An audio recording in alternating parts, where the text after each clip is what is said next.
Thanks for sitting through that yesterday. That was a lot. That is me. So now that I got the dark confessional out of the way here,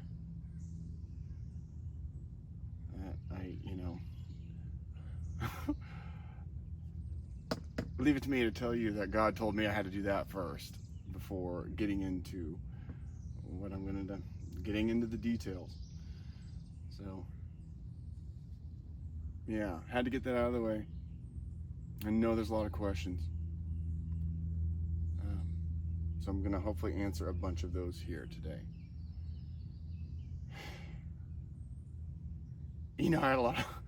I thought about what a reappearance on social media was going to look like. Sure as hell didn't look anything like that yesterday. Really wanted it to look a lot cooler than that.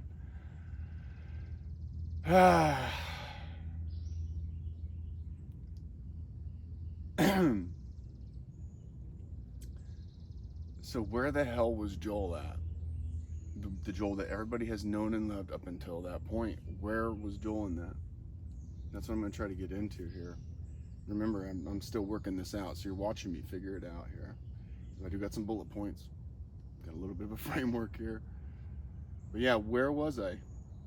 Where was Joel? Poor little Joel and all that.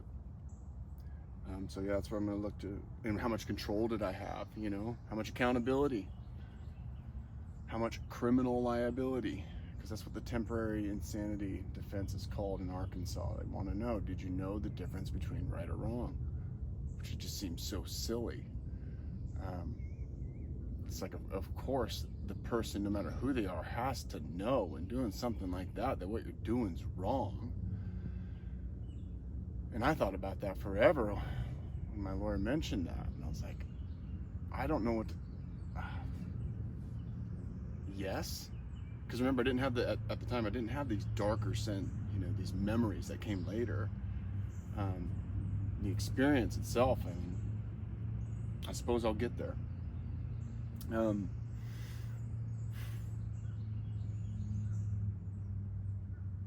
So when did it begin? When did I lose the faculties?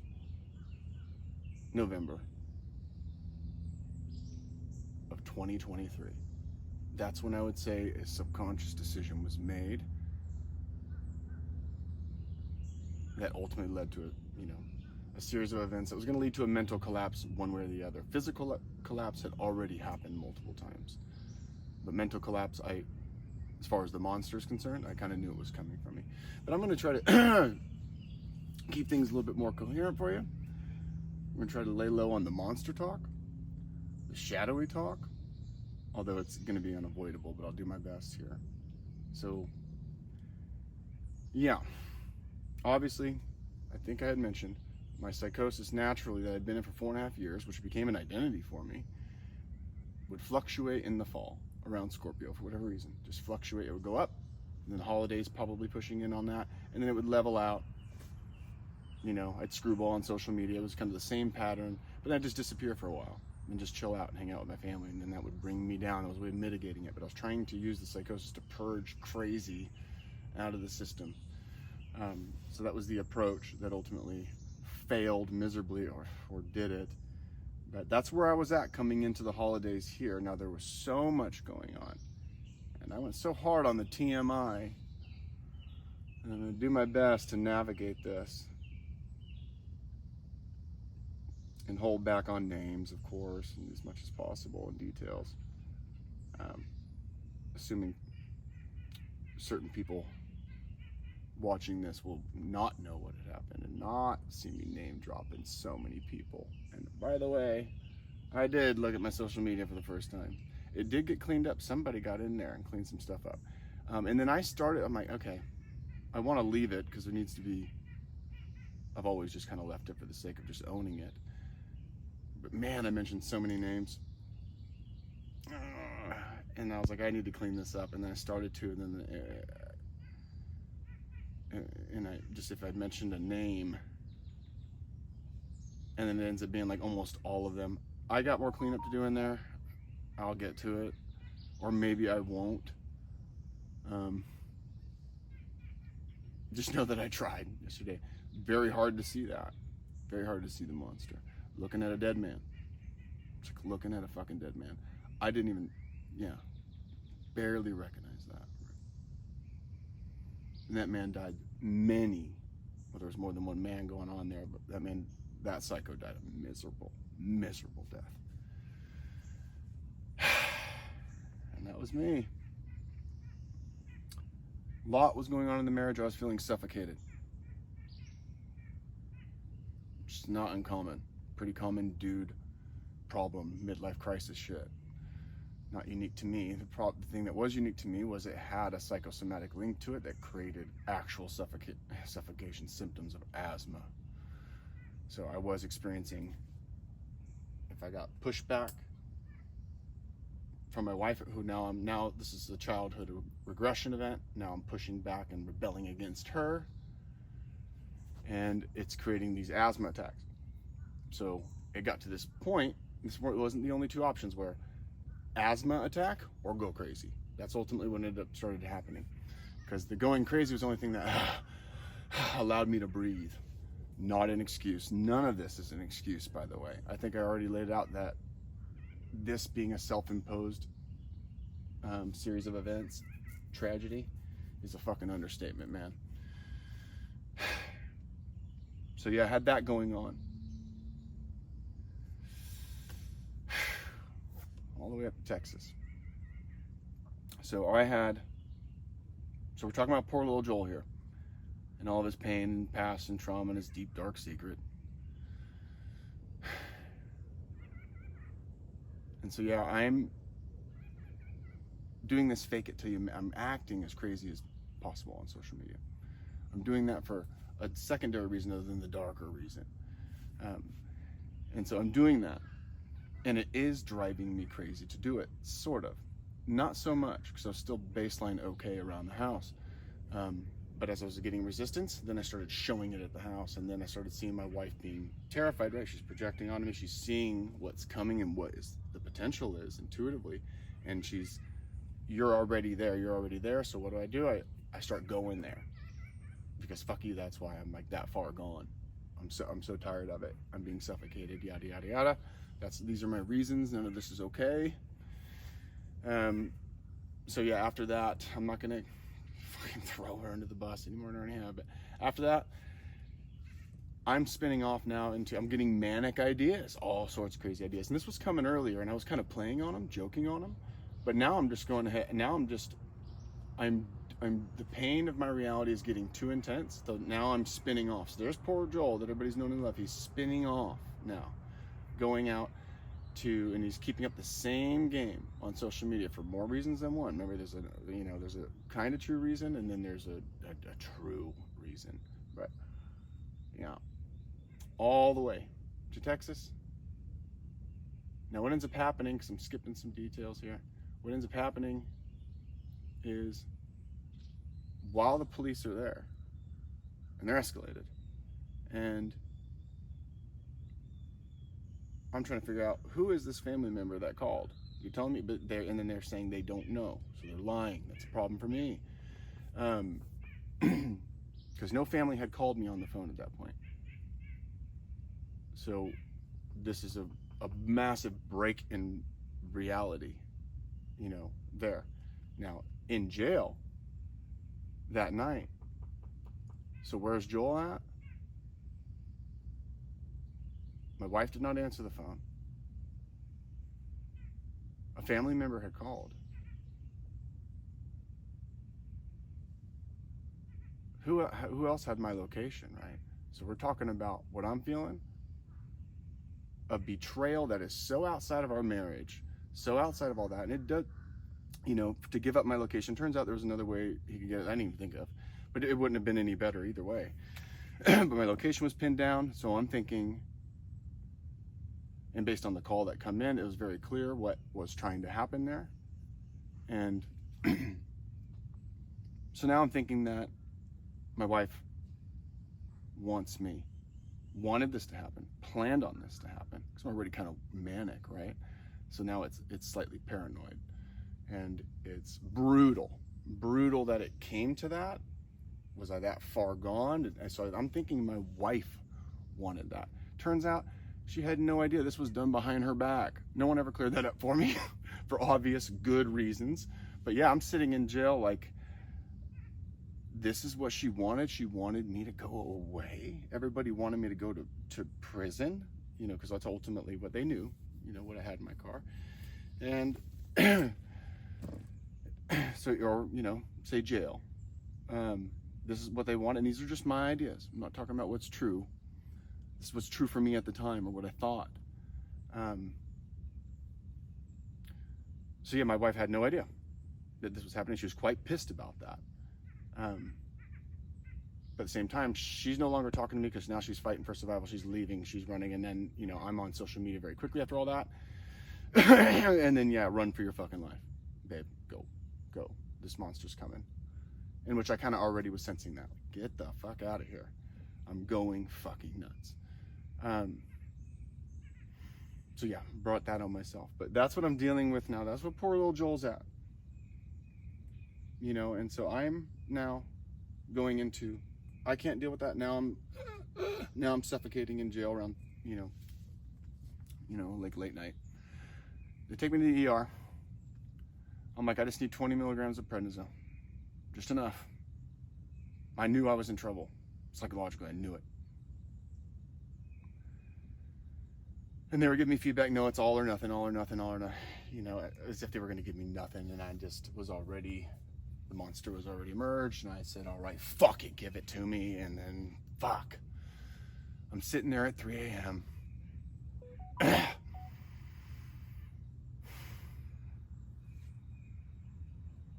Just watching the battle take place.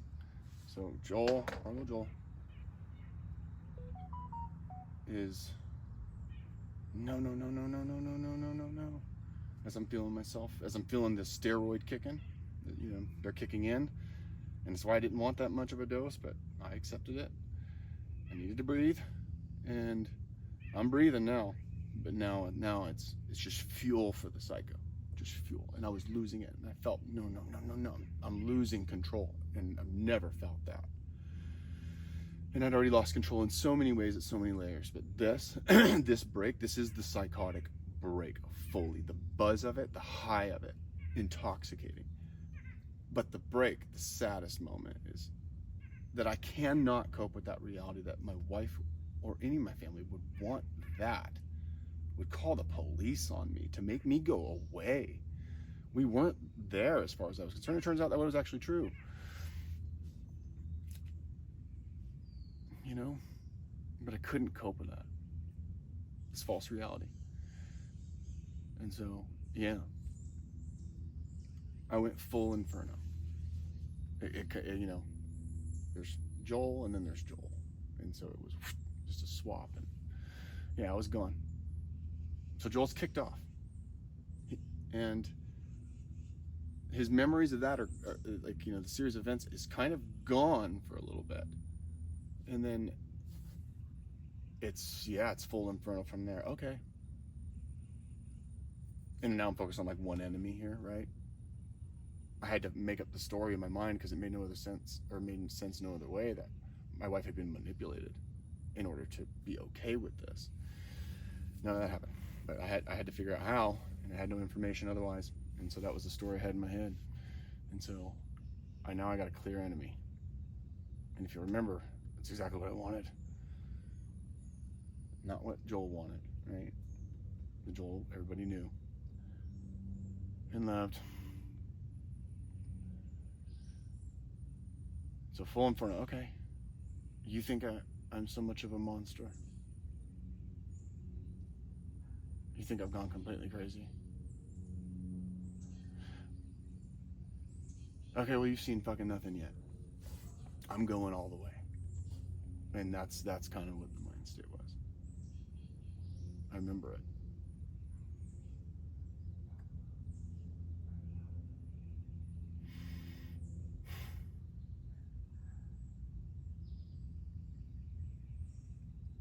Fuck. So yeah. Tally ho all the way to the fucking bank, man. Fuck.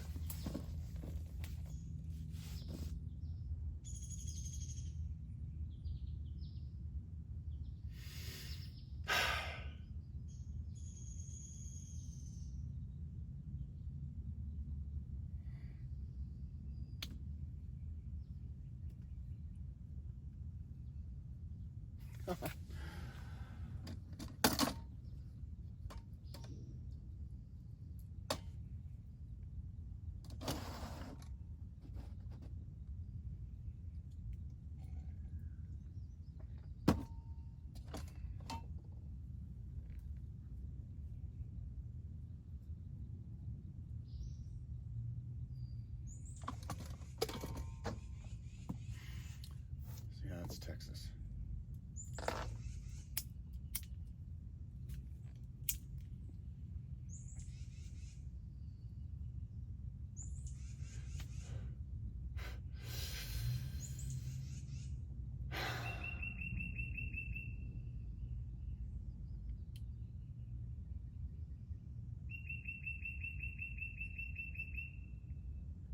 So even though I was psycho, all the way home on that rampage, I was actually telling the truth, as far as I could recall it, of what had happened and what was going on. If you're watching close, you could see it in my eyes. Joel's still in there. The pain is in there, but he's overcome of what I was experiencing. So I was still there, right? I'm there the whole time. But control is gone. This was going dark. No matter what kind of intervention came at me, it was going dark. And any intervention, which is why I'm pushing everybody away as much as possible, and I thank you for trying to help. God damn. There was nothing you could do. It did not matter. And I'll explain how and why. And that, you know, I'll try.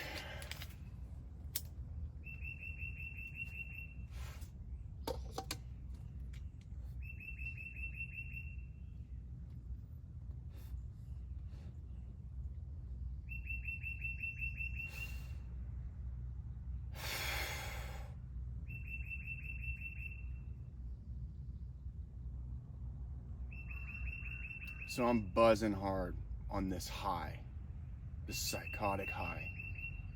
Like gravity starts to leave the situation. It's so fucking interesting. It's its own crazy ass drug. I did not eat all the drugs that were found that the police didn't find in my car. I was full of shit later, so you know. I did not take all those drugs. I was not on drugs at this point. I lied about that along with many. I was joking, aka lying my ass off when I joked about that later. So yeah, this was just straight psycho shit. Psychotic. And dark and fucking evil, man. So yeah, I get home.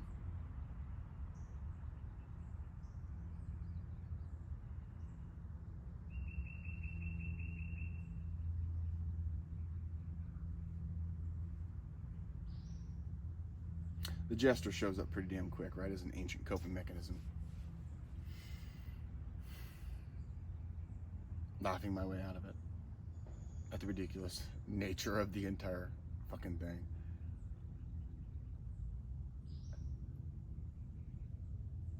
To help poor little Joel cope with the fact that his house is now abandoned. So now I'm still on one when I get there, obviously, and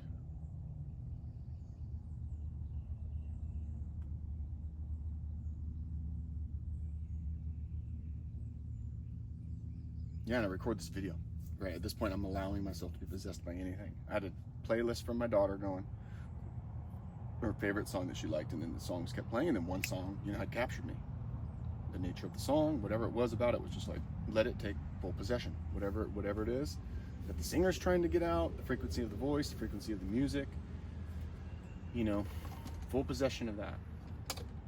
And I danced, fucking madman. Which I could do right now, by the way. That shit doesn't go away.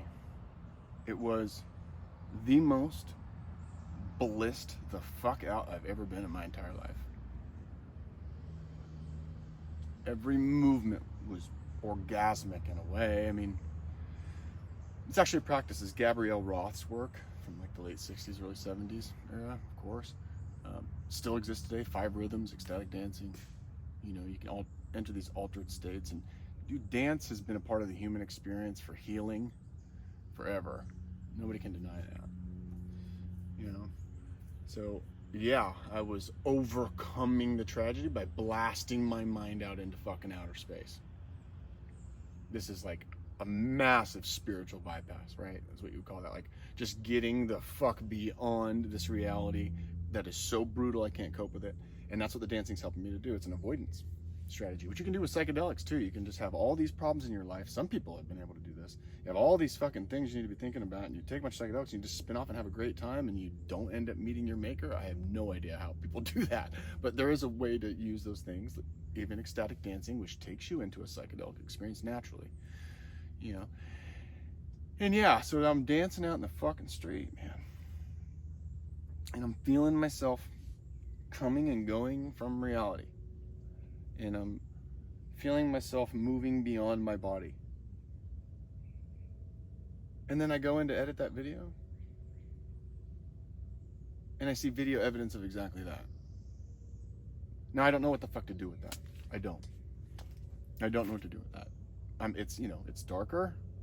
iPhone 15 camera's pretty good, but like it's dark. I'm pretty far out there because when I'm close, it's not happening. But as I get out there, and that's kind of when the experience was really happening. When I come in, it's not so much happening, but and that's when I'm moving the fastest.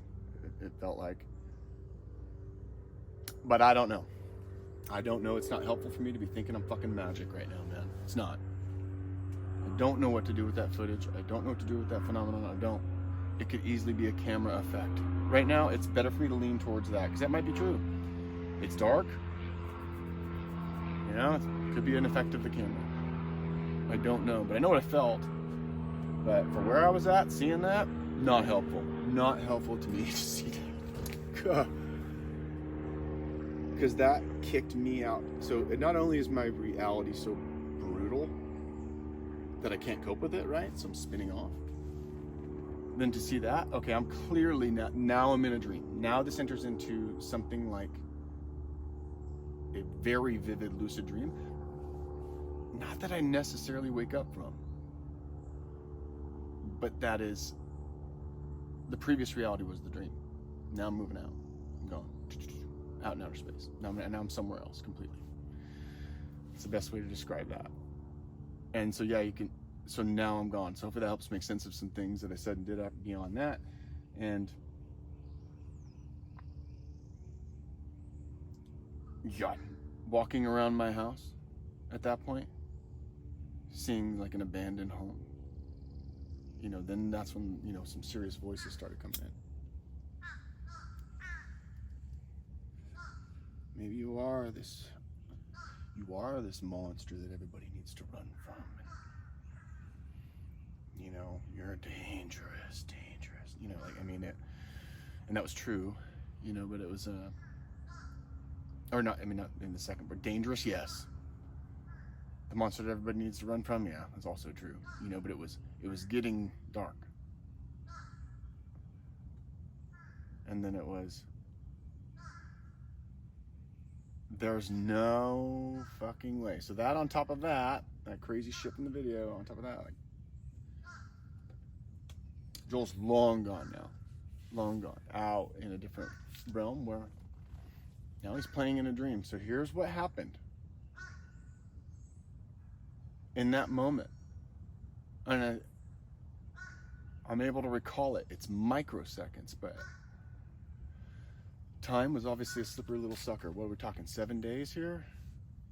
It's one long day to me. There's no sleeping and waking up in my memory. The dream state flows into the waking state. It's all just one thing. And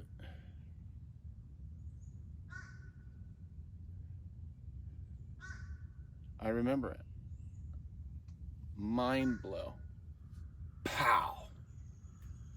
All of a sudden, because this horrible reality that cannot be coped with, remember, it's legit, the origin of the legit mental illness, as if you needed convincing of that this is legit mental illness we're talking about here. Although it's just one way of looking at it. My mind explodes out, and any and all ideas, as you know, if it had just been limited to me and my own crazy ideas and beliefs, that would have been crazy enough. It wasn't. Every idea I've ever come across entertained, which entertaining Ideas can be dangerous. I certainly got my ass whooped for that. And then just ideas I don't fucking know. I don't know where they came from. They didn't make sense based on what was in my mental inventory. I don't know. But most of it made sense. Most of it made sense based on what I had already in my mind to work with, right? To create any new reality. But here's the strange thing. As all these ideas are flowing out, it's like the collective unconscious, if you're familiar with that, it's just out. And then it's just like all these ideas, the creative mind exploding, the childhood imagination, pow, it's back after I lost it brutally at 8 years old, and it's back, and it's like, pick a new reality, anything you want. And I remember engaging with a crazy idea, and it became embodied as true, just like that, as if there was such a thing anymore. The true and false in this situation, gone. No discernment for truth. If you are anyone who experiences, you cannot discern truth anymore when you get into these manic states. There's no way. You can't trust your ideas, because I'm just speaking from my own personal experience. I do not know what's true for everybody else, but that's the message I have from this state. You can't trust yourself there. You can't. But do you have the faculties to even pull it back at that point? Why are all these ideas so deeply weird and religious that people are going through? Because I wasn't the only person who was like that they happened to. Why? I don't know. Deep question. I've thought a lot about that too. I'm not getting rabbit hole on that shit right now.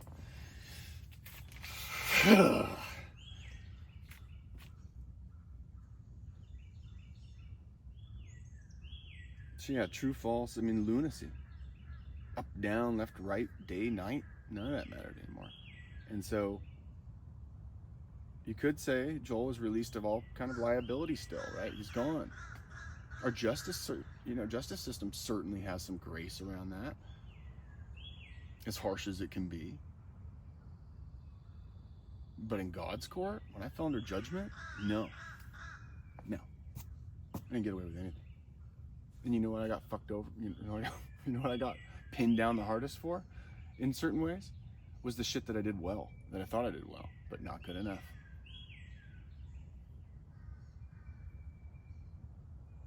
So yeah, there was a choice made here, because I had maintained some kind of objective awareness.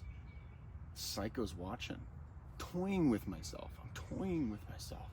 The sin of that, to sin against a lost boy, that was me, was almost as if it was, when it fell under judgment, it was almost as if I had done it to some sort of other innocent kid, right, outside of me. As if,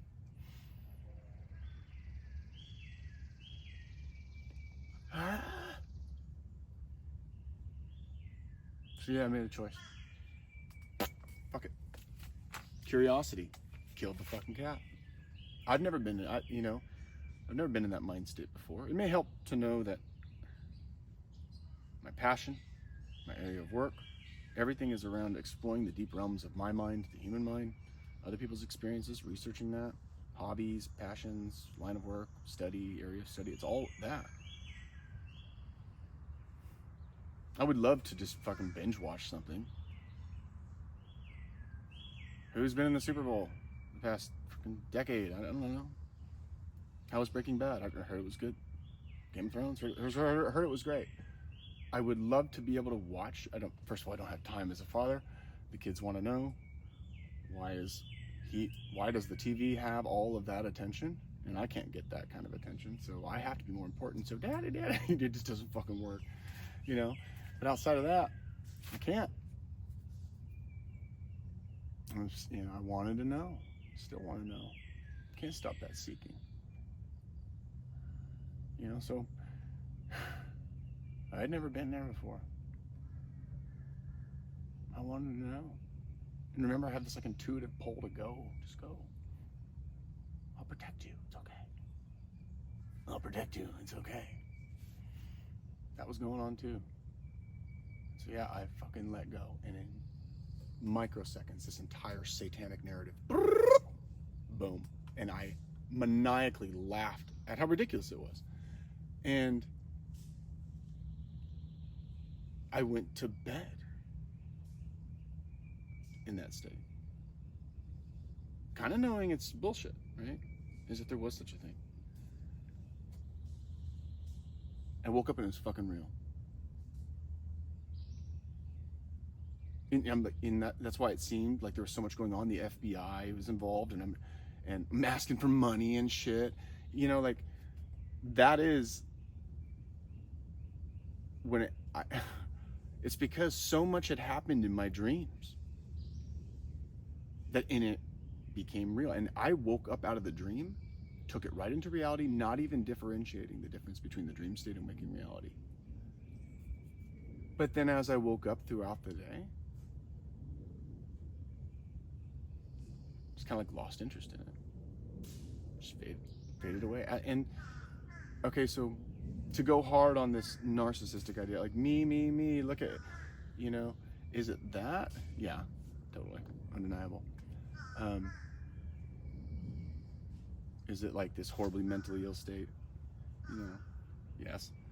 But like where, please help, everybody please believe me and this. Please help me believe this. I really, really need to believe this right now. Yes. But then as people started calling me out on bullshit for the story, I said whatever to these people to let them know it was a lost cause and to go away. If one of these people, I'll get to you, I'm sorry.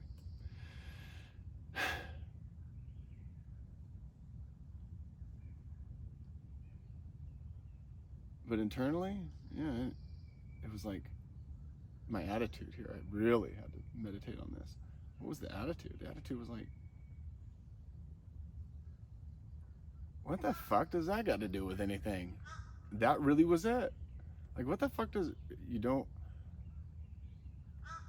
not buying, you don't believe it? Kind of like, well, who does? Or who is? But at the same time, like, it was as if I went outside and my son is just like, Dad, a damn pterodactyl coming down here to fucking get you or whatever, because he's potty mouthed little 4-year-old. And I'd be like, nah, I don't believe you. Bullshit.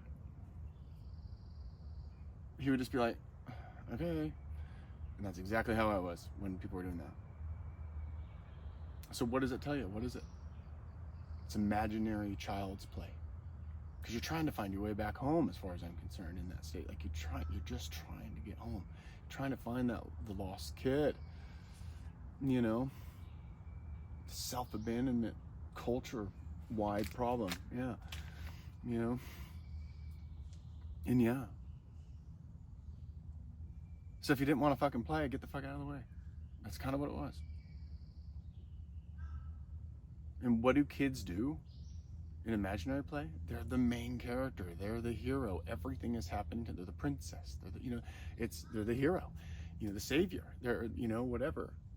So that's exactly what I was engaged in. I remember losing my childhood imagination at 8 years old and how devastating that was. And it's so healthy. And I was engaging in childhood imaginary play because that I wake up from this at some point. Like this, I can do whatever I want with no sense of consequence because you're somewhere else. But yeah, try.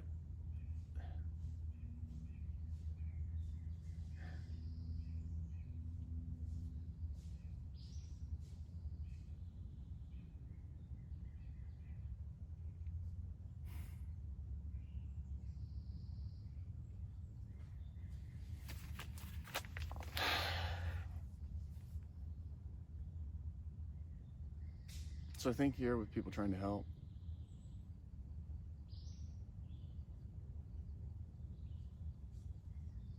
should you ever find yourself in a situation like this, especially for radical therapists, or if you're like a Jungian style kind of approach to working with people, you're really trying to heal the deep wounds, and you're working with people, or you're just somebody trying to help somebody who's spinning off and has all these crazy fantasies coming in, and they're acting it out and embodying it as true reality. I think the best thing you can do is just play with them. I don't know. You know, I mean, that's what I would instinctively do if I saw someone in that state. I'd join them there. But then you have this problem where, like with paranoid schizophrenics, therapists become paranoid schizophrenics just by working and being around that energy. It's fucking hard. It's hard to engage in these people, with people like that in those states, without spinning off yourself. You got to be real fucking grounded. But yeah, you try and play along, and most people kind of do that. I think, like, okay, here's what you're experiencing. Okay, you know, most people kind of play along with it. Okay, buddy. Okay, dude. All right. You know, you kind of do that. But then eventually it starts to scare you, and you know, what do you want to, you know, there's no reasoning with it, and aggression and coming at it with any sort of aggression is never going to work. You know, and everything you say can feed into their false reality, right? Especially if it's like a paranoid schizophrenic situation, you know, which I had symptoms or ideas, but it's like I'm so aware of paranoid schizophrenic that the psycho in me was using all that information to like bring in the ideas. Meanwhile, my heart rate was just never elevated, just like, so I didn't have this like physiological paranoia, but I had the mental stuff as a dark play things, right? Because I'm toying with this state of mind too, this darker part of me is toying with this new state of mind and using me to destroy me in every possible way. Now, not, there's more than just two, so there's layers to this, you know, but from here, I'm pushing out, because there is a part of me, there's a method in this madness, there's always in these states, it is a radical response to try and heal. And I believe that, because that's what was happening to me. I'm now taking all of these, let's see where I'm at here, all of these like impersonations and personas, and I have a lot of ideas around why, you know, these characters come out, and I'm pushing now out all of my pain through a bunch of different personas and characters that are arising out of nowhere, you know, or somewhere, but like I'm pushing my pain out through them because I can't do it. The authentic expression of it is too brutal, and I'm way too far gone for that. So now as a new now I'm in a playground of caricatures, and I'm pushing the pain out through them. And then there's this psycho behind the camera, right? Because I found out it was easier to, like, things uploaded faster. I was just doing a post and go, but then fell into the trap of watching it because it uploaded faster, and the psycho in me is watching like, yep, brutal, terrifying, good. But then there's also like, okay, pain in the eyes here, push the pain out. All right, we need a new character for that, and then we'll see what emerges, and then I'll take the pain from that into this, you know, kind of bit. It's just a bunch of series of bits. And so there's that going, that kind of guidance happening too, that is actually directing the experience. Well, poor little Joel is just, so that's some deep shit. Now,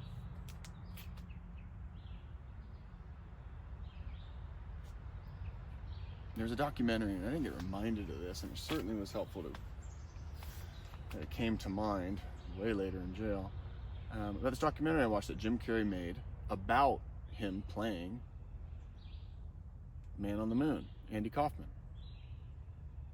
And it's not really known unless you've watched that, but he got completely lost in the character of Andy Kaufman. Completely lost in it. And I mean, he was, you know, doing a typical method acting where on set, everybody referred to him as Andy, He's doing Andy, he's always Andy. Haven't seen Jim in a while, but yeah, he's all, you know, and then the director's like, hey, Jim, I need to know you're still in there. Come on, man. And he still doing the Andy Kaufman character. And then it got so intense and so believable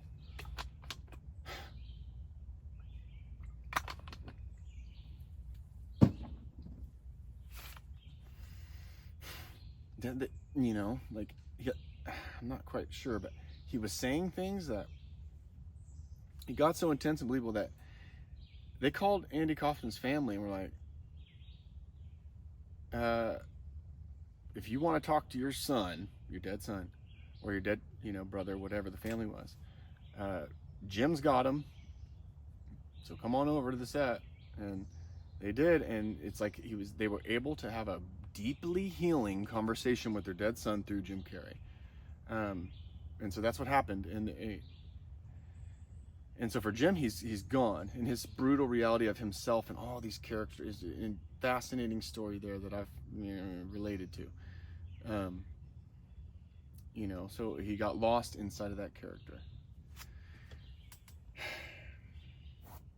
And it comes down to, not what happened to me. I could be lost in it, right? That's why I said I maintained objective awareness 90% of the time. 10% was mostly that first day where I got the FBI and shit. I'm asking for money. I'm like, I'm in the story. But then I became, interested in other things and all these characters. And then as the cycle's really trying to take over, as I'm watching myself, I become more interested in what's darker character. And so for method actors, they would, Jack Nicholson warned Heath Ledger about the dangers in playing a dark character. It haunts you, fucks with you, right? So it's almost like it opens a door spiritually. And what I do remember as the psycho's memories were revealed to me as it laid waste on a jail floor. It loved looking at itself. Vanity. Loved it. And so more. And and then ultimately,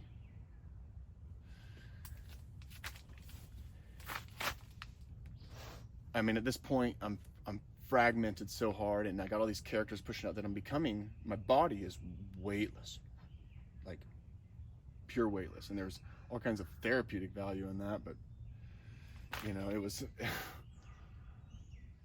I'm a ghost, just waiting on the next possession to come in. And then after so much dark expressions, but not even the darker expressions through video, because that was the most possessive. Where I didn't get memories of that stuff until later. But I'm a ghost now. I'm feeling it. I'm now you got the voices coming in. Serious danger. And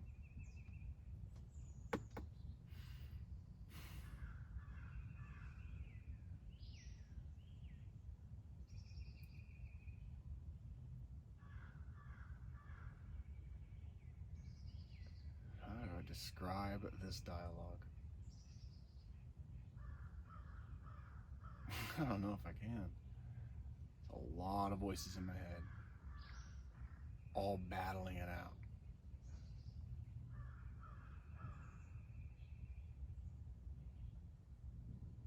And there was still the lost one.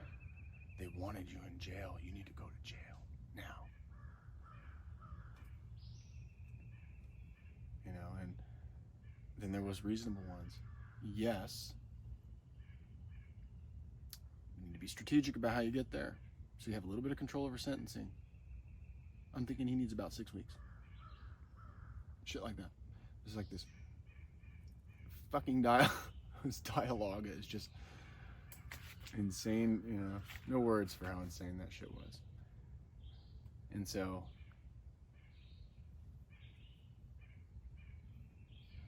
it was like my conscience was screaming at me, and I said,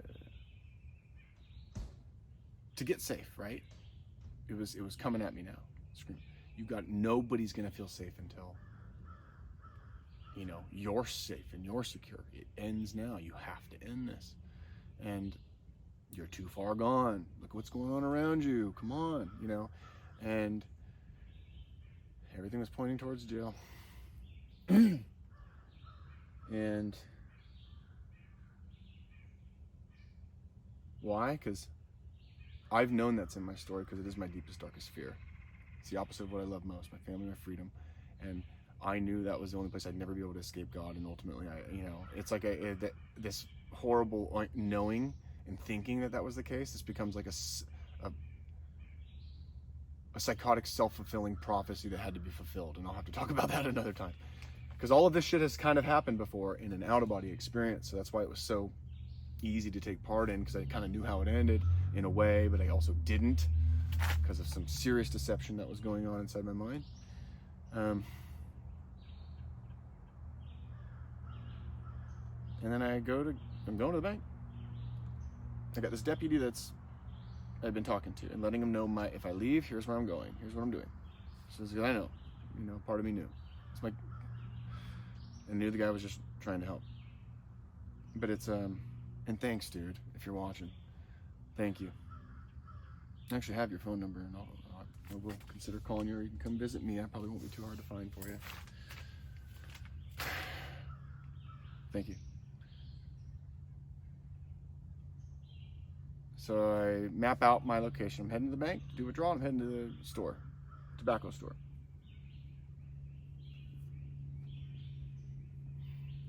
And I send him the my Apple Maps so he can track me live on it. Shared my ETA kind of a thing.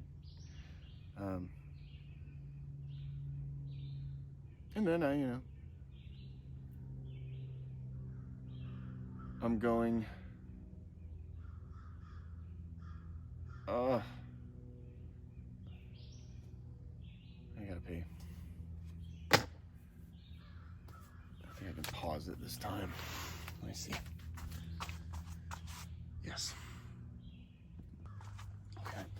One thing I forgot to mention. If you want to know where the Father God bit comes from, or came from, if you ever watched a documentary called Mother God, there's this tweaker Father God guy. And so the psycho and me was watching that. Well, there's Joel who was watching that, was just really disappointed in the lack of quality in this whole cult. But I mean, they got these crazy ideas, and they're just feeding the crazy ideas with mushrooms, which you never want to do that. But like, they're doing it, and it's like, and there's like Father God guy, and he's a tweaker. If you watch the documentary, you'll know that's where it comes from. And so the psycho me's watching it like, yeah, I could do that better. That's it. That's the origin point of that whole idea. But not, and of course, loving playing the role, but going into it.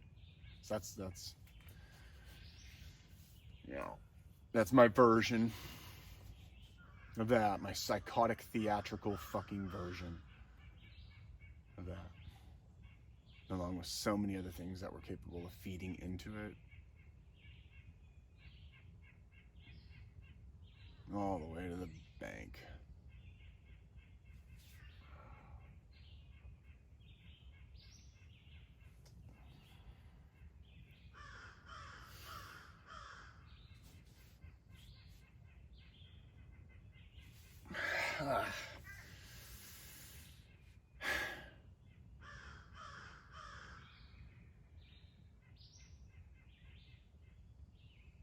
I go to get in my car to go to the bank. In this very sweet, most intuitive, gentle voice says, you should bring your gun just in case. I never brought that gun with me anywhere. So, in a very dark voice, shot out of me and said, no.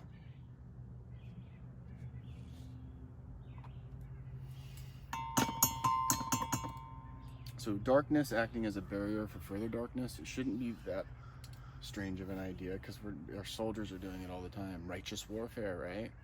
We're slaughtering people, yet we justify it somehow. The darkness as a barrier for further darkness, it shouldn't be that hard to understand, but yeah, it was hard for me to reconcile. What the hell was that? What the hell was that? And I kind of have that sorted out, but try not to get rabbit holed in the darker direction right now, even though there's no avoiding it for the bank. Although there is a beautiful place in which Joel lived. So yeah, I did not bring that gun, which I'm no longer allowed to have, and thank God it's gone. Not that I knew what to do with it, or that was a shitty shot anyway. I've never fired it because bullets were $1 and I'm a broke bitch. But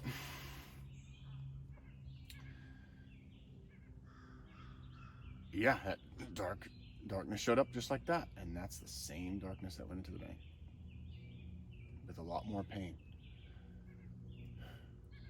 And here's where it happened. I was rolling on down the hill, out of my mind, driving the speed limit.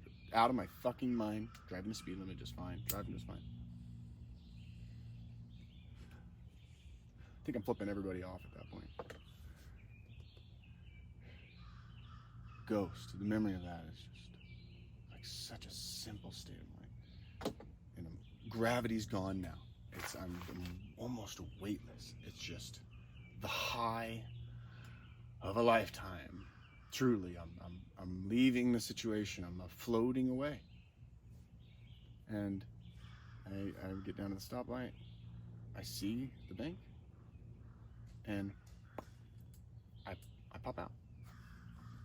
And then now Joel, that we all knew and loved, up until that point, up until the whole thing, me, I'm sitting in this beautiful womb-like state that is just so amazing. It's the most loved and safe I've ever felt in my entire life.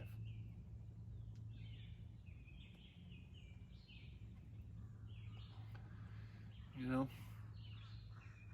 being pulsed with love, and this last thought I have, because this became a thoughtless place, like a baby in a womb.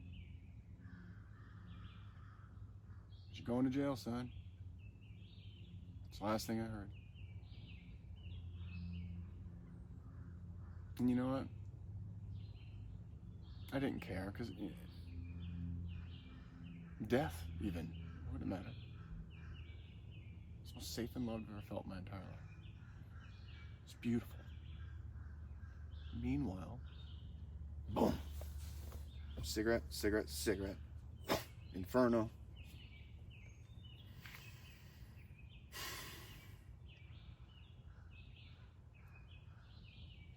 All the way into the bank. Now I'm little Joel right here, above the right ear, looking along like the right side of my hat. I get out of the car. Joel stays behind. Sees the phone and is like, grab the phone. Like that was as if it came from that place. She needs to know, I'm talking about my daughter, who I know was the first to jump on Facebook Lives, needs to know what happened to you. You know, like it was like a conscious voice. It's just, no, you can't just disappear without people knowing what the fuck happened. Like it was that kind of situation. Inferno, man, was just trying, you know, there's a lot going on there, like a lot. And I can't pick it apart fully right now, so I'll get lost in it. But it's, yeah, to have that safest I've ever felt in my entire life, and then commit the darkest possible version of me, you know, at the same time. Which is that even now I have full blackouts in the blank. I don't have those memories. 10 minutes it was. Yeah, not for me. There's timelessness. And you know that demeanor in the bank, I felt for the few minutes that I have, because there was still something going on there. Like, turn the camera away, don't put the kids on camera. You know, like there were still rules, like very clear rules on how dark I could be. No thoughts of violence. No, you know, nothing. Like there's certain things that were trying to happen, that were trying to imprison me for life, you know, or long term. That were not allowed to enter the situation, and they were trying. I remember that, and yet a certain amount of mischief was okay. Why? You know, so, and why so dark, and why so traumatizing to the people? Yeah, it wasn't terrorizing, you know, in that, but it's almost worse in a way to have it be so fucking creepy and dark, you know. And that demeanor that I had in the bank, not that it wasn't authentic to the monster everybody thought I was growing up, or, you know, that were projected onto me, or that I perceived as such. You know, not that that wasn't there, but I'd never acted like that in my life. Nor have I ever wanted to. So where the hell did that come from? Straight out of hell? Sure. Where's hell? What is hell? But and then I took weeks of meditating on that and spinning around in it, you know, because like that was my prayer strategy once I got to jail, was light up the lies. Believe it or not, the same shadowy character that got me there is the same one praying to God, burn me. I brought you the boy. So that happened too. But it took me forever meditating on that. And my meditation strategy was lies. Where are they? Boom, boom, boom, boom. God, light me up. Where are they? Where are they at? Where are they at? And so if I'd spin around in circles, I knew there was a lie somewhere in there. And so I kept spinning there. I'm like, what is going on with that demeanor in the bank? What the fuck was that? It didn't seem to make any sense to me. And then it became clear I borrowed it. While traveling across the country, we broke down on the Redwood Highway 101 North, Humboldt County, about 45 minutes outside north of Eureka, Humboldt County, California. That old van wasn't doing too good. Thought it was the train. It turns out to be an exhaust thing. I leave my wife and 4 kids on the side of the road, surrounded by elk, black bears and shit. So they're all kind of hunkered down out with the state patrol. Know my wife and kids were there on purpose because there's campers everywhere. We're there on purpose. We'll be back for it. There's no cell service. There happened to be an Airbnb with some Wi-Fi. I start going down towards a mechanic. They send me off to a muffler shop to get the cat cut off and illegally straight piped if I left him a good Yelp review. So he needs a couple hours, the mechanic, so I go for a walk. And I got this guy in front of me who keeps looking behind him, looking back at me, super suspicious of me. And so I kind of took that as a sign that I should probably check my 6 as well, since it's obviously that kind of neighborhood. And I looked behind me. There he was. This dude didn't have a backpack like all the other travelers and homeless people. He didn't have any gear. Raggedy clothes, overgrown, bleached blonde hair, beard, and just, I'm not gonna look at the camera, growling at me. And looking at me with, you know, very, very intense eyes and intent to do harm. And so I'm coming up on, so I'm like, all right, well, I'll just keep an eye on him. So, you know, he would, as I turned away, I got him in like deep periphery. If I looked towards him when he got closer, he'd kind of, he'd move off to the side a little bit. And so I kind of kept him there in check there. And it was clear that he was going to keep coming for me. I'm wearing these tight little shorts, totally out of place. Short little shorts, little sandals. I look like just some kind of happy little hippie traveler guy. And he's coming for me for reasons he probably doesn't even know, or didn't even know. So Humboldt County Library comes up. It's an open parking lot. I'm like, all right, I'm gonna pull him out in the open, and then I'll just turn around and just charge him and see what he does. And you know, because at that point I knew I could use the psycho as a weapon. It was still in a good place. I could just turn around and go nuts on him, and he would just, you know, I just gonna see what he would do. But eventually I knew I had to get him to go away. But then, you know, like a standard little California chick pulls up in a Prius. She gets out of the car, sees him on my tail and me, and is like, whoa, whoa, whoa, whoa, whoa. And then she like looks at me, less threatening, like, hi. And so we get into conversation, and then he just begins to circle us, and like, let's just keep talking, ma'am, you know, we'll see what he does. And then he is going around just kind of closing in slowly. Then eventually he just comes straight at me.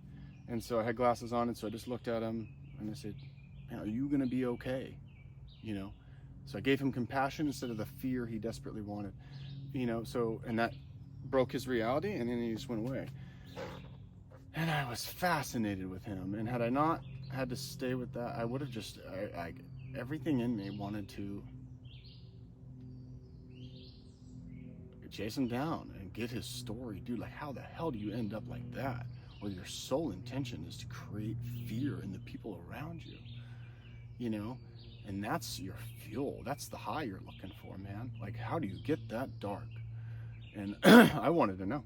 And I spent weeks, and I would say this is like the dark side of empathy. I characterized him. I impersonated him. I pulled in his experience because I couldn't get it from him.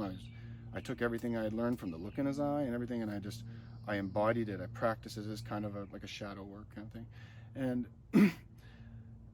and just utter fascination with, like, man, like that's my people, man. Like, that's what I want. Yeah, that's who I want to work with. It was so. And I cannot afford to chase down these kind of people, and nor do I even know how or have the resources. But I do want to speak to them. I want to get to know them. I want to know, how do you get like that? And so, yeah, I suppose all that embodiment of, and practicing of taking on his demeanor, feeling it, grappling with it. Yeah, I used it. Psycho and me used it in the bank to be more terrifying.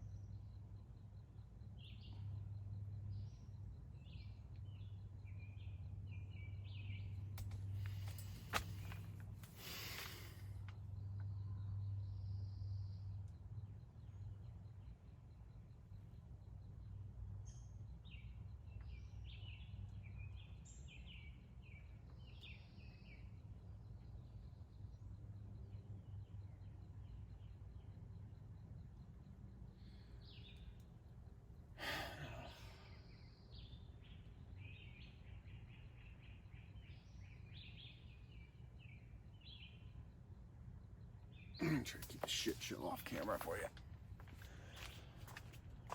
Now that I found this pause feature. Stand by. Okay. All right. I'm going to have to try and wrap this up.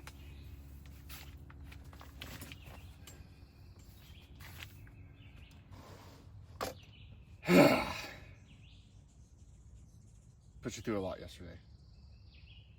Thanks for holding space for that. Again, I'm trying to keep this shorter. So,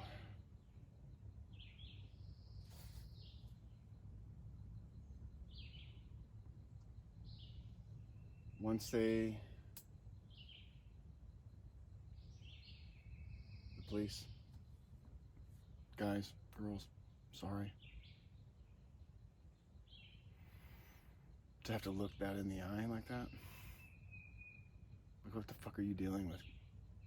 Who the hell is this guy? What the fuck is that? It's oddly terrifying. What the hell is going on? I know it's traumatic for y'all too. Or just downright confusing. Either way, that's a heightened situation at your job. I don't know what kind of experience it was based on who else you're dealing with in Rogers, Arkansas.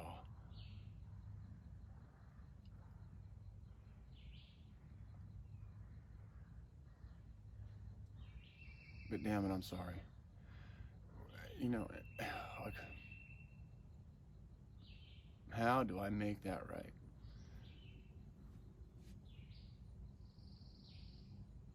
Some bullshit, apology here. Is it even honest? How do you know?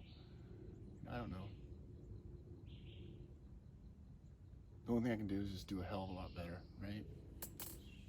As officers of the law, that's what you want to see.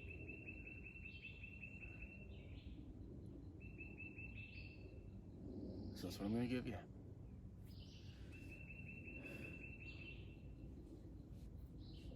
But thank you.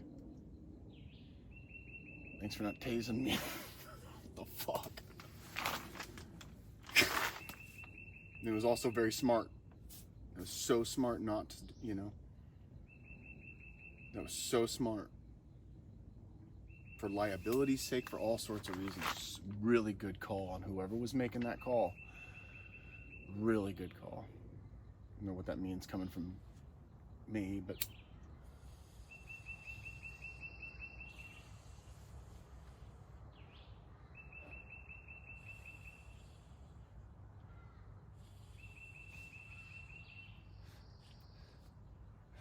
not that I wouldn't have enjoyed at that time being absolutely tased.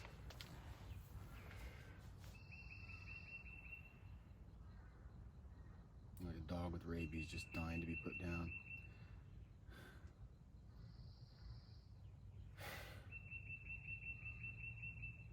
But the second y'all apprehended me, y'all saw it. Y'all saw that. Some of you did. That dark spirit left the building. Left my body. And I got left in a slightly aggravated, but then all of a sudden, this innocence came into the situation. And I was like a child.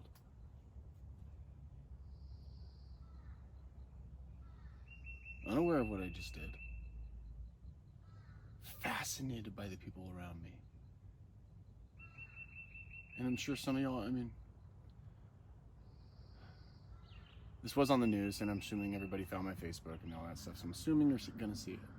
This is when I'm talking to you. I was fascinated by all of you.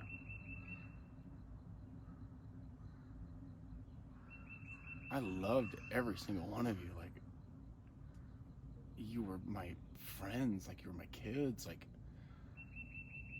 and I was overwhelmed with this deep sense of just being so proud of you guys. What? And you were beautiful. All the EMTs, like everybody was, your faces. You were so uniquely beautiful. I just, I couldn't, I loved you guys. I was so proud of you. For who you had become, and officers in uniform, and like you made something of yourselves. And I felt that.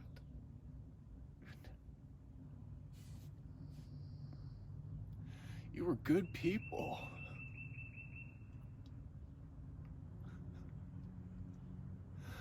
And there's so many bad people.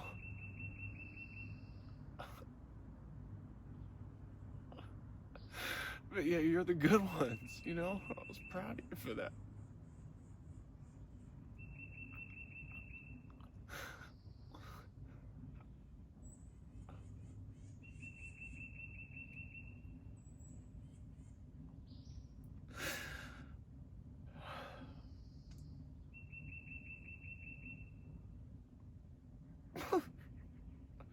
So what the hell do you do with that,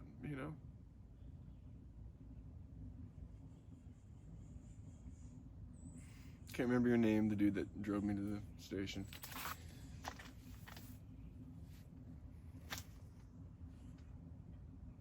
Thanks, man.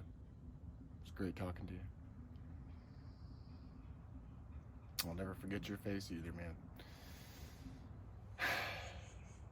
But you're eating too many donuts, dude. You and the rest of your friends.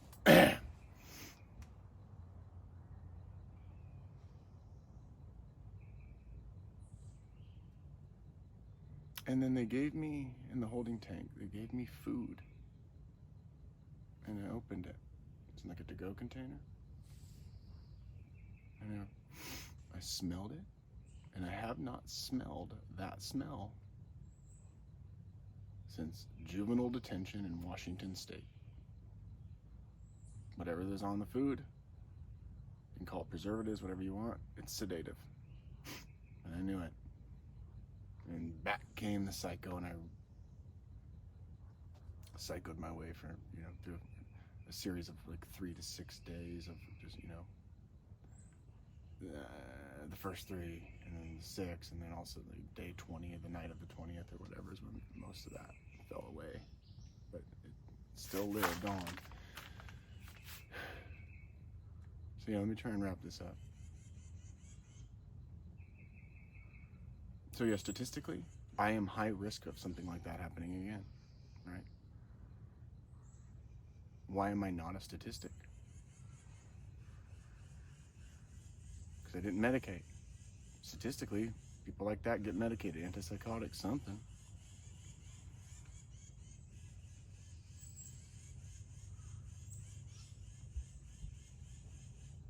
But yet, there's a part of them trying to heal, and you're suppressing it. So what do? They come off their medication and shoot up the fucking place or whatever, There's some good data online on all the school shooters and what medications they were on and the fact that they had just come off of them. Eventually they start to resist it. They don't want the medication. They need to feel things. There's certain things they're trying to feel. And yeah, those things are dark and evil. What do they end up doing? Is usually just blow their brains out.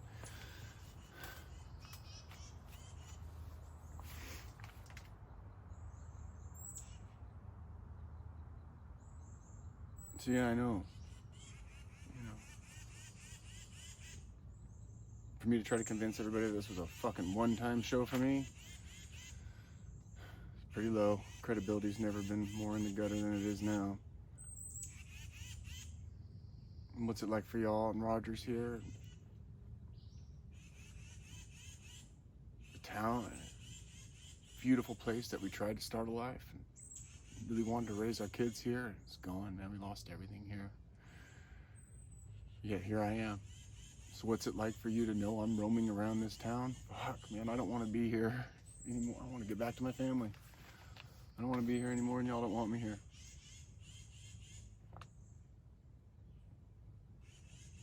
But what a beautiful place this is.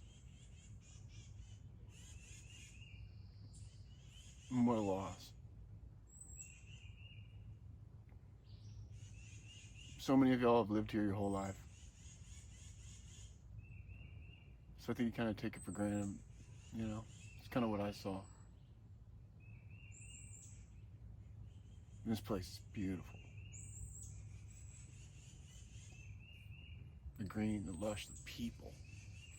I'm fucking sorry. Fuck. To come in as a fucking outsider, raise hell.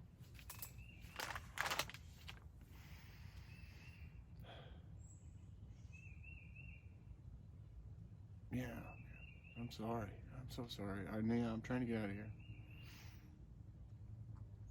But for now, here I am, facing it.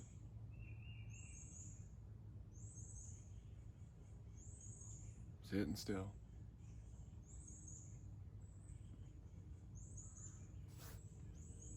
God, the fucking aesthetics of this thing. The DA, okay, Oregon driver's license.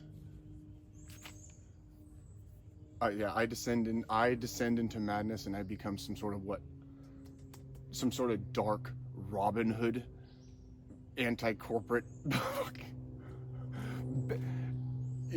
banking, anti-corporate banking, revolutionary from Robin. Oh, hey, guys, please give him grace. He's got a youth nonprofit. No, it looks like I'm leading some sort of youth revolution. God, talk about burying my shit. It's deep into the deepest, darkest hole that I gotta crawl my way out of. For what? Character development? Tell me your $10,000 fucking seminar, can offer me more character development than this shit.